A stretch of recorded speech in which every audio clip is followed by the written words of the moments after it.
My name is Hamza Azhar Salam, and you're watching the Pakistan Daily. Today we have Ms. Zara Khan, who's recently been listed in the Forbes 30 Under 30 list. So, Ms. Khan, thank you very much for joining us today. Thank you for having me. So, how does it feel to be featured in such a prestigious list? It feels absolutely fabulous, and it is a very surreal feeling. I have to pinch myself to make sure it's real, but it feels really good, and it's been very overwhelming. All the messages that have been coming in, and so much love from everybody. It's been a really good feeling. Okay, but it must be really difficult to get into that list. I know there was a lot of competition. So, what was the process? Would you like to tell our viewers? Yeah, so basically, there's obviously Forbes receives thousands of applications every year, and they only select 30, short the shortlist. Out of that, they select 30 who go forward and become the honorees for the year. So their criteria is not just, it wasn't just that they saw that I was running my cafe successfully. It was a lot more than that. So they look at your revenue firstly, then they look at your social impact, they look at how sustainable your business is, how scalable your business is, what new innovations and ideas you have brought, how you are making a difference in the society, and what your future revenue model looks like. So they look at a whole bunch of different things, and then they make a decision. Okay, very nice. So, would you like to tell us about your cafes and restaurants? Yeah, so I started Fair Cafe about 2.5 years back now, and we've got two branches of Fair now, and one Dice, which is the dessert concept. I'll talk a little bit about Fair. So this was a lifelong dream. I've been baking since I was 8 years old. Initially, I was studying to become a doctor, but then after finishing my pre-medical, I completely changed career paths and decided to pursue this hobby as a professional career. So I trained at Gordon Ramsay School. I moved to London, and that's where I got my formal training. And then it took me 2 years to find a prime site in London to launch this concept.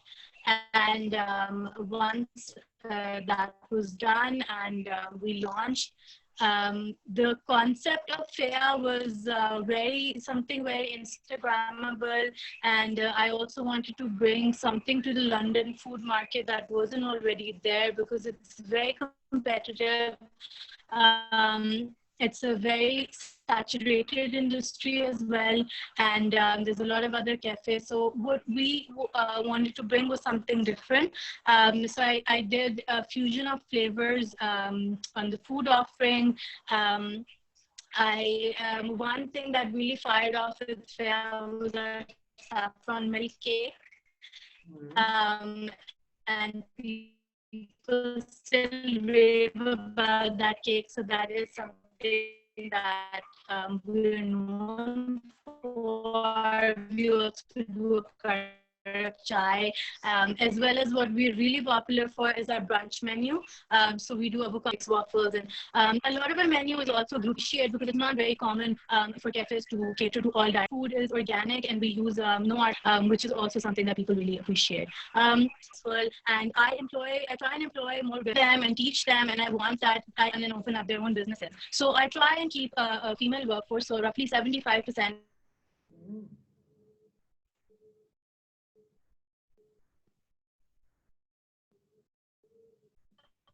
Hi, Ms. Khan, I think we just lost you for a moment, but we have you back. Would you like to continue, please?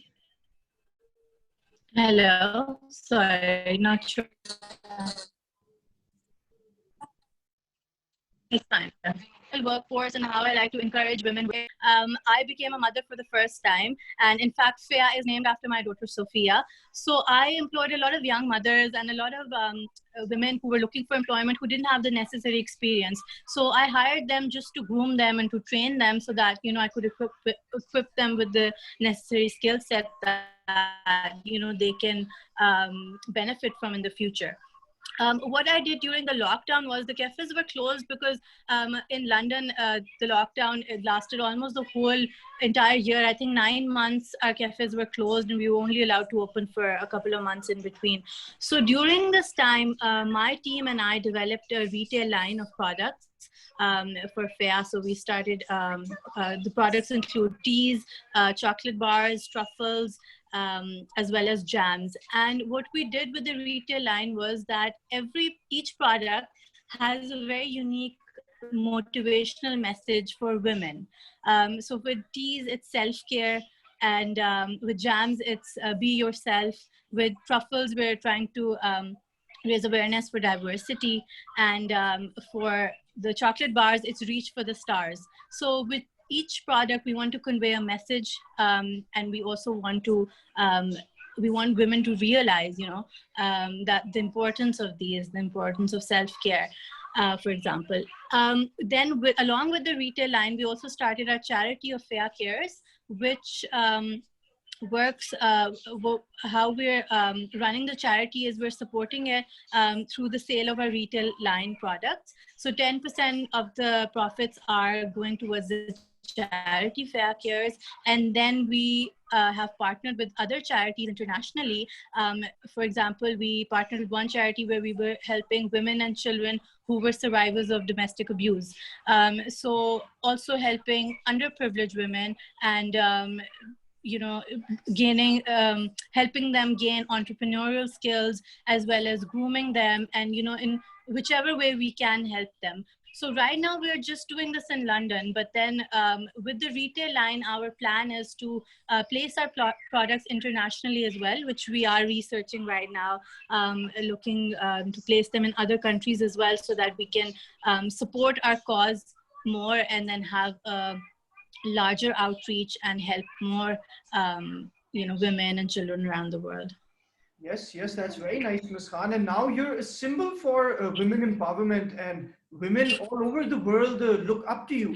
So would you like to give them a message, especially to those women who are great chefs but find it difficult to translate their culinary skills into a sustainable business model? So what advice would you like to give to those people?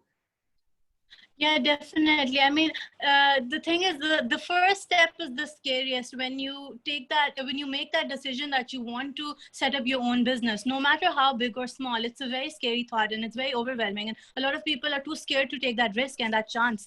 But, if you're passionate about something, and if it's something you really enjoy doing, then I feel like you should just invest everything you have, like give it everything you have, and you will find that with passion drives, it'll fuel your success, basically. So if you're passionate about something, if you believe in yourself, you should go for it. And right now, everything is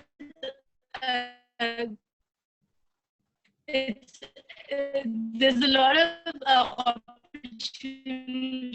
online now. Mm-hmm. Social media is a really great platform to start your business, to advertise your business. So, and that's something that women can do sitting online, and you don't even need a formal setup to start. So that is something that can easily be done. And I think women are so talented, especially in Pakistan now. There's so much talent. Mm-hmm. Sorry, my daughter, Sophia. No, it's all right. Please continue. Yeah, so that's what I would like to say to them. Also, I became a mother at the same time that I launched my cafe. So I also want to set an example for mothers that you can raise children. And I've got 2 girls now, and I'm raising them as well as running 3 shops in London. So you can definitely, you don't have to put your career on hold to become a mother. and you don't vice versa. Like you don't have to have a career first and then say, okay, you know, like I'm going to do this first and then I can become a mother, or I'll be ready to start a family. So I mean, you can do both at the same time. Yes, yes, you're absolutely right. And Ms. Khan, what was the most difficult time in your journey so far? The most difficult and challenging times were definitely losing sleep and not getting enough sleep. Because at night, my girls would keep me up during the days I was working at the cafes. And it's been really tough. And initially, the first few months when I launched Faya were exhausting in every possible way. But I'm glad that with hard work, you know, it does bring about success as well. And I am where I am today because of my hard work and perseverance. Very interesting. And you have a lot of plans to grow your business as well. I was reading that you have hundreds of franchise applications. So, what are your business plans for the future? So yeah, we've had a really good response, 150 franchise applications from all around the world. Right now, we just wanted to focus on London because it's still a new brand. We didn't want to lose our identity. We wanted to just establish ourselves a bit more before we start thinking about franchising and going international. But now we are in the process of reviewing franchises, and especially with the retail line, we want to place our products internationally. So that is the first step. Hopefully you'll see our products in other countries very soon. And then after that, obviously, opening the cafes as well. So that is definitely the plan for the next 5 years, I would say. We're looking to go international. Okay, and we wish you the best of luck. And Ms. Khan, in the end, do you have any message for the fans who have brought you to this height? Thank you. I would just like to really, really thank the fans and all the support that I get and all the love that I get from it has been really overwhelming. Like I said, it was very unexpected, but it's a very good feeling. And I would just like to say that don't give up on your dreams, no matter how big or small.